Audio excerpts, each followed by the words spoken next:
Si tu as un projet qui te tient à cœur, si tu as envie de te prendre dans tel ou tel truc, ne cherche pas l'approbation de tes proches. Ne cherche pas à vouloir te faire apprécier. Laisse tout ça. Laisse tout ça. Tu as une idée en tête, fonce, fais-le. C'est pour toi que tu le fais. C'est ta vision. Ce n'est pas la vision de quelqu'un.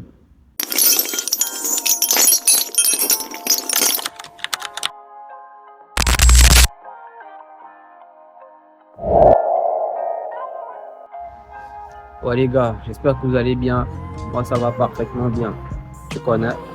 Tant que je suis debout, tant que j'ai la force de me lever, voilà, tant que tu es en forme physiquement, parce qu'il y a des gens qui sont handicapés, tant que tu es en forme physiquement, tu as tout ce qu'il faut en réalité pour aller chercher tes objectifs, pour devenir la personne que tu aimerais être.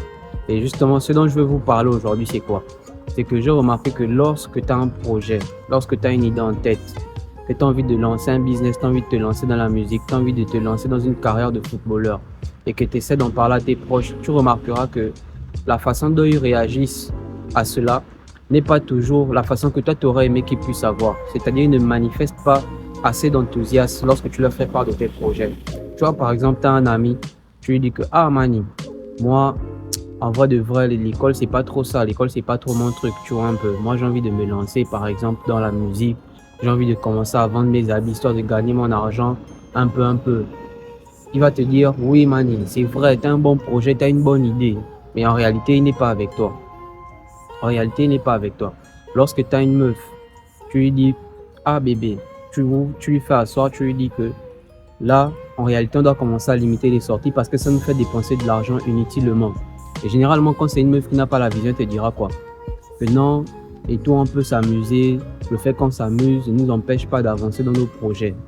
Tu vois un peu? Mais en réalité, tu dois fuir ce genre de personnes-là. Tu dois fuir ce genre de personnes-là parce que même si tu décides de rester avec ces personnes-là, ce n'est qu'une question de temps avant que vos chemins ne se séparent. Pourquoi? Parce que vous ne souhaitez pas progresser dans la même direction. Voilà, donc tu dois t'éloigner de ces personnes-là. Pourquoi? Parce que en réalité, ceux qui comprennent à travers le fait que toi tu leur fasses part de tes projets, c'est quoi? Ceux qui comprennent, c'est que toi tu souhaites évoluer. Tu ne veux plus rester à ce niveau-là. Tu veux pouvoir évoluer.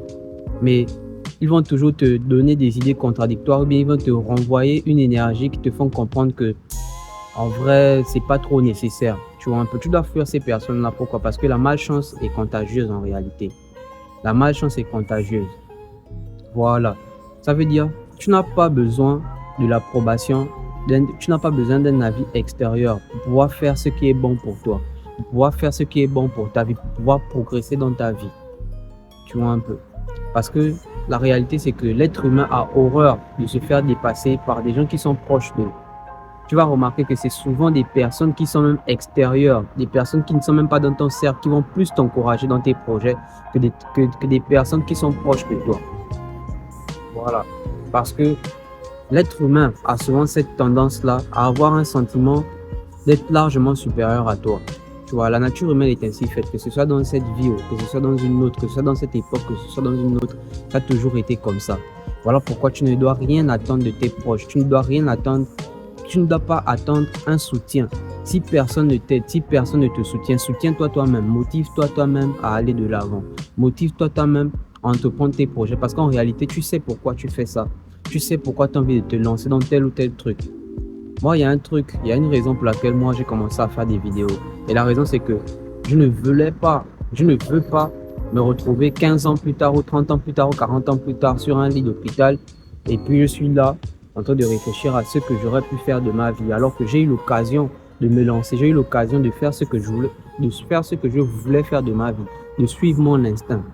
Mais le truc, c'est que vous attendez toujours qu'on vous valide.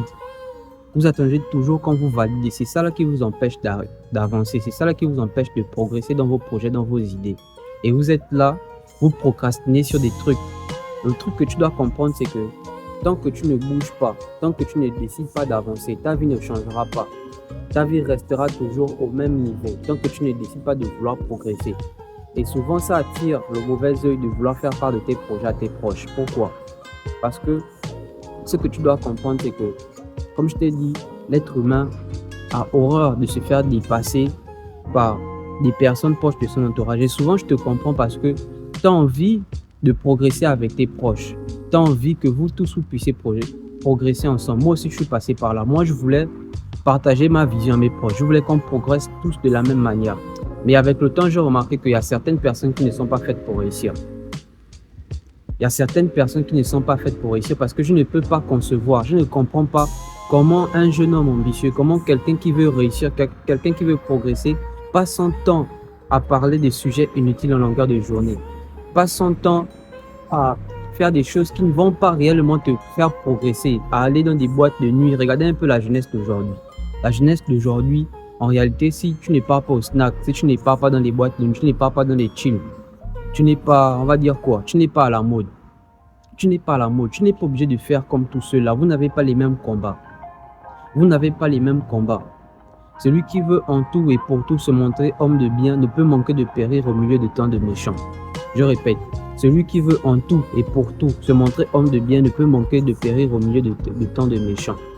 Le truc que tu dois comprendre, c'est que tu dois avoir cette vie-là, comme une cour où se passent toutes sortes de manigances.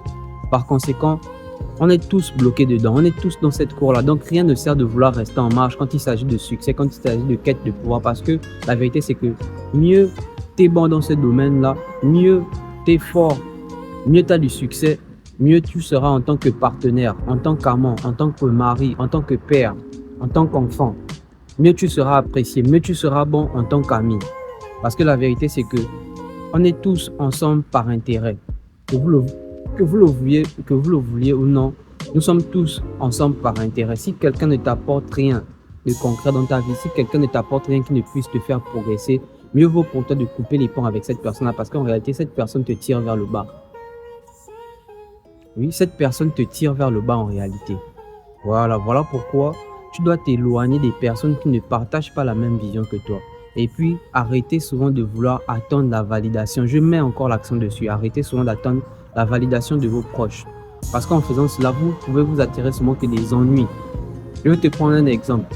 Tu vois, à l'époque du roi Louis VI, je ne sais pas si c'est le roi Louis VI, mais à cette époque-là, il y avait un mec qui s'appelait Nicolas Fouquet. Et lui, c'était l'ancien intendant des finances du roi Louis VI à cette époque-là. Sauf que le gars, lui, il aimait s'afficher. Lui, il aimait afficher son train de vie extravagant. Tu vois un peu.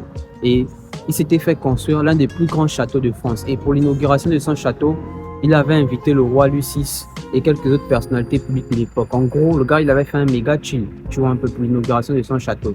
Mais qu'est-ce qui s'est passé après tout cela? Après ça, quelques jours après que la fête ait eu lieu, Nicolas Fouquet s'est fait arrêter par l'ancien chef des mousquetaires du roi Louis VI, qui n'est d'autre que D'Artagnan. Si tu as entendu parler de D'Artagnan, c'était l'ancien chef des mousquetaires du roi Louis VI. Mais ce n'est pas ça le fait le plus intriguant dans cette histoire. Le fait le plus intriguant dans cette histoire, c'est que après que tous ces faits se soient déroulés, après que Nicolas Fouquet a été condamné à vie, le gars il est même mort en prison, tu vois un peu, le roi Louis VI s'est fait construire le plus grand château de France, qui est aujourd'hui le château de Versailles.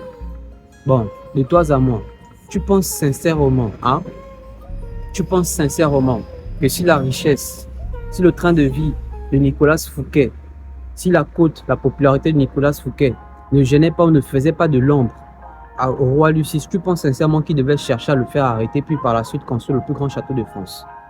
Non. Donc ce que tu dois comprendre derrière cette histoire, c'est que arrête souvent de vouloir exposer tes projets aux gens. Arrête souvent de vouloir partager ta vision aux gens. Tu vois. Et c'est ça le truc aussi avec vous. Vous aimez trop chercher la validation. Voilà pourquoi vous courez après des meufs. Voilà pourquoi vous voulez toujours vous faire bien voir auprès des meufs. Voilà pourquoi elles vous déchargent toujours pour aller chez un bâtard qui n'a même pas son temps, qui ne la considère même pas, qui la voit comme un plan C. Tu vois un peu? Voilà, c'est à cause de ça. Et puis le truc que vous devez comprendre aussi, c'est que concernant les relations homme-femme, il faut d'abord savoir que l'être humain est un animal d'abord quelque part. Que tu sois d'accord avec ce que je te dis ou pas, l'être humain est un animal. Je dis ça pourquoi? Parce que en réalité, les dating modernes, le rapport entre les hommes et les femmes, tout est d'abord question d'apparence physique et de pouvoir financier. Tu vois un peu. Parce que même les femmes qui sont pauvres seront toujours attirées par des mecs qui ont plus d'argent qu'eux. Voilà. Mais ça ne veut pas dire que tu dois chercher à vouloir satisfaire une meuf. Tu dois chercher l'approbation de tes potes. Parce que moi, j'ai remarqué qu'il y a aussi beaucoup d'amis et aussi beaucoup de frangins. Pour se faire bien voir, pour se faire apprécier de ses potes, ils vont dépenser de l'argent sur eux. Ils vont toujours vouloir chercher à leur mettre bien. Or, tu n'as pas besoin de ça. Tu n'as pas besoin de ça. Ce que tu dois faire, c'est de te concentrer sur toi-même. Le meilleur moyen de faire comprendre à quelqu'un quelque chose, c'est de montrer d'abord l'exemple toi-même. Concentre-toi sur toi-même.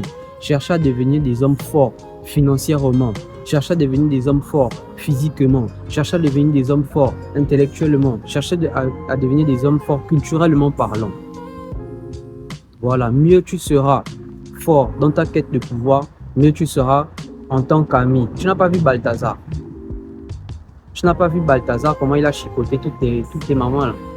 Voilà, c'est parce que c'est quelqu'un qui avait du pouvoir en réalité dans la société. C'est quelqu'un qui était fort financièrement et même en apparence aussi, parce que le fait de vouloir chercher tous ces trucs-là, inconsciemment ou consciemment, ça augmente naturellement ta valeur sur le marché relationnel. Mais bon, on n'est pas là pour parler de ça.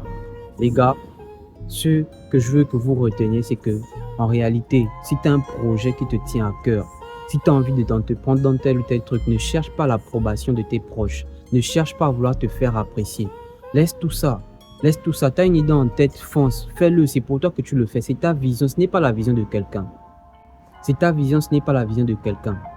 Tu vois un peu? Voilà. Donc les gars, c'est un peu ça. Arrêtez de chercher l'approbation de vos proches. Voilà. Il y a des gens qui sont faits.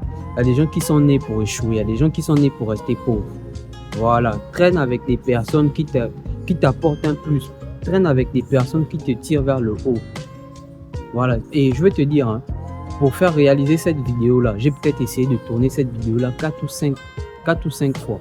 Je suis peut-être à ma 6e vidéo que j'essaie de faire à ce sujet-là. Pourquoi? Parce que la vérité derrière tout ça, c'est que je cherche à vouloir bien me faire voir derrière la caméra. Mais puis je me rends compte que lorsque je traverse mes galères, il n'y a personne qui est là avec moi. Lorsque je passe des moments difficiles, il n'y a personne qui est là avec moi. Donc pourquoi moi je veux chercher à vouloir vous plaire? Pourquoi moi je veux chercher à vouloir plaire à quelqu'un? Je fais ma chose, c'est pour moi. Je sais où je vais. Tu vois un peu? Je fais ma chose, c'est pour moi. C'est pour moi, c'est pour mon bien-être. Et je sais où je vais. Donc je marche tranquillement. Tu vois un peu? Voilà les gars, arrêtez de chercher l'approbation de vos proches. Si tu as une idée en tête, n'attends rien de personne. Même tes propres parents ne pourront pas comprendre ta vision. N'attends rien de personne. Tu as envie de faire quelque chose, fais-le. Tu as envie de vendre tes gâteaux, tu as envie de vendre t'as envie de lancer tes petits business, fais-le. On fout-toi du regard des gens. C'est ça là qui vous bloque parce que vous vous fiez trop à comment on va me voir, comment mes amis vont me voir, est-ce qu'on va se moquer de toi. On fout-toi de ça. Voilà, ils vont se moquer de toi au début, mais après ils vont te respecter. Quand ils vont voir que tu es concentré sur ton bail, tu es régulier sur ton bail et tu progresses vraiment, tu n'as rien à foutre de leur avis. Ça crée du respect automatiquement. Voilà les gars. Donc c'est un peu ça. Arrêtez souvent de vouloir chercher l'approbation de vos proches. Voilà. Avancez avec les gens qui vous soutiennent. Si tu as un client, si tu as 2 clients, avance avec ces 1-2 clients. Si tu as une personne qui t'encourage, avance avec cette personne-là. Moi, je publie mes vidéos. J'ai fait mes 200, 300 vues sur TikTok. J'ai fait mes 30 vues sur YouTube. Tant qu'il y a une seule personne qui comprend, voilà ce que je dis. Tant que ça touche, ça impacte une personne, ça change la vie d'une personne, pour moi, tout est accompli. Voilà, tu as envie de te lancer dans la musique. Suis ta voix, suis ton instinct. Et le truc, c'est que avec cette modernité-là, l'homme perd de jour en jour son instinct. Je dis ça pourquoi? Parce que en réalité, il y avait un jour, j'étais proche de mon établissement, il y avait une dame qui promenait son chien et moi, je m'étais rapproché d'elle, tu vois. Je m'étais rapproché d'elle et elle me disait de fil en aiguille au cours de notre conversation, elle me disait qu'il y avait une de ses amies, je ne sais pas si c'était une de ses amies qui était vétérinaire ou quoi, mais elle me disait qu'il y avait une étude sur l'instinct animal qui avait été menée. Voilà, et l'étude disait quoi? Que dans une époque un peu plus primitive, l'homme se servait à 90% de son instinct, comme les animaux le font. On sait que la survie d'un animal, pour les mammifères terrestres, la survie d'un animal est entièrement liée à sa capacité à sentir les dangers venir, à sa capacité à pouvoir détecter des endroits où il y a la nourriture. Tu vois un peu? C'est de cela que dépend sa survie. Et dans une époque un peu plus primitive, l'homme se servait entièrement de son instinct. Sauf qu'avec la modernité, l'homme a perdu son instinct au fil du temps. Tu vois, c'est ton instinct qui te parle, qui te dit que tu avais un devoir à faire, tu avais ci à faire, tu avais tel document à regarder, tu avais tel bail à regarder. Si tu ne fais pas ça, voilà, ce ne sera pas bien pour toi. C'est ton instinct qui te parle à ce moment-là. Mais sauf que vous ignorez votre instinct. Vous les voyez comme une petite voix qui vient seulement vous parler pour vous distraire de vos véritables objectifs. Alors que c'est ça le véritable objectif. C'est la petite voix qui te parle au fond de toi. La petite voix qui te dit que voilà, fais tel ou tel truc. Et généralement même, non. Même quand tu es en couple avec quelqu'un, tu vas toujours sentir que non, il y a quelque chose qui cloche. Et ce n'est qu'une question de temps avant que la vérité ne t'éclate au visage. Voilà, donc si tu es malin, hein, écoute ton instinct. Plus tu ignores ce que ton instinct te dit, mieux ce sera mauvais, moins ce sera bon pour toi. Plus tu ignores ce que ton instinct te dit, moins ce sera bon pour toi. Plus tu remets à plus tard ce que tu dois faire maintenant, plus ça revient vers toi avec une plus grande intensité. Plus tu remets à plus tard ce que tu dois faire maintenant, plus ça revient vers toi avec une plus grande intensité. Voilà, donc mieux vaut pour toi déjà de passer à l'action pendant qu'il en a encore temps. Passe à l'action, ne remets pas à plus tard. C'est ta vision, ce n'est pas la vision de quelqu'un. Tu sais pourquoi tu le fais. Voilà. Voilà, donc c'était tout pour la vidéo d'aujourd'hui. Voilà, Elite Mindset, paramétrer votre esprit là-dessus. Et pour ceux qui veulent aller plus loin, je vous ai laissé un guide dans la description qui vous permettra de pouvoir bâtir un plan pour votre vie. Parce que je remarque que souvent, quand tu es dans cette phase de jeunesse, tu te poses des questions sur ta vie, tu te poses des questions sur ce que tu aimerais faire plus tard de ta vie. Voilà, j'ai un guide avec des tactiques concrètes, avec un plan concret. Je t'assure qu'une fois que tu l'auras acheté, tu auras une vision claire, une vision éclairée de ta vie. Tu sauras où tu vas, même dans 15 ans, 10 ans. Tu vas suivre ce chemin-là et tout ce qui te restera à faire, c'est de bâtir. Tout ce qui te restera à faire, c'est de passer à l'action. Voilà, on s'attrape à la prochaine vidéo.